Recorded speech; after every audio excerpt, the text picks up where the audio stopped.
বরাবর যে ছবি দেখা যাচ্ছে যে রাজ্য এবং কমিশন উভয়ের মধ্যে একটা সংঘাতের ছবি সামনে আসছে এবং সেই সংঘাত আরো তীব্র। এবার রাজ্যের মুখ্য সচিবকে তলব করা হলো নির্বাচন কমিশনের তরফ থেকে। কাল বিকেল 5টায় জাতীয় নির্বাচন কমিশনে তলব। ভোটার তালিকায় কারচুপির অভিযোগ উঠছে, কমিশনের সুপারিশ মানেনি রাজ্য। 4 অফিসারকে সাসপেন্ড করার সুপারিশ মানেনি রাজ্য।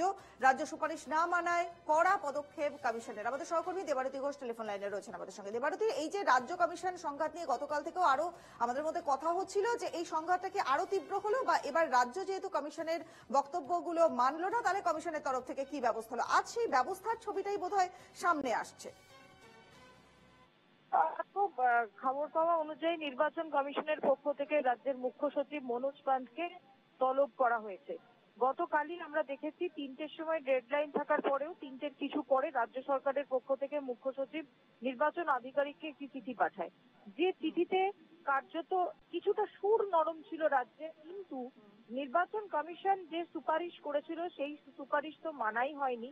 উল্টে সেই চিঠিতে ব্যাখ্যা দেওয়া হয়েছিল যে কেন রাজ্য সরকার এই যে 4 জন অফিসার এবং একজন ডেটা এন্ট্রি অপারেটর তাদের বিরুদ্ধে কড়া ব্যবস্থা কেন গ্রহণ করছে না।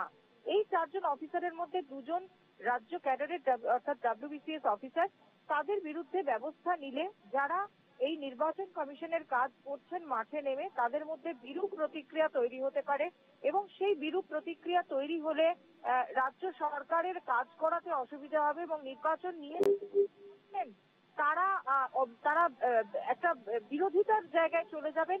এই জায়গাটা থেকে দাঁড়িয়েই রাজ্য সরকার তাদের বিরুদ্ধে কঠোরতম কোনো ব্যবস্থা গ্রহণ করছে না এবং সেই জায়গা থেকে দেখা গিয়েছিল 2 জনকে, একজন ডেটা এন্ট্রি অপারেটর এবং একজন কর্মীকে, নির্বাচন কমিশনের কাজে যুক্ত থাকা একজন কর্মীকে, তাদের 2 জনকে তারা এই নির্বাচনের কাজ থেকে, সব রকম কাজ থেকে অব্যাহতি দিয়েছিল।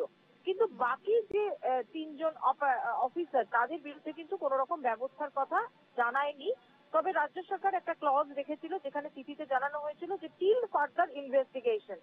কিন্তু এই যে চিঠি, সেই চিঠিতে যে সন্তুষ্ট নয় নির্বাচন কমিশন, এটা স্পষ্টত বোঝা গেল।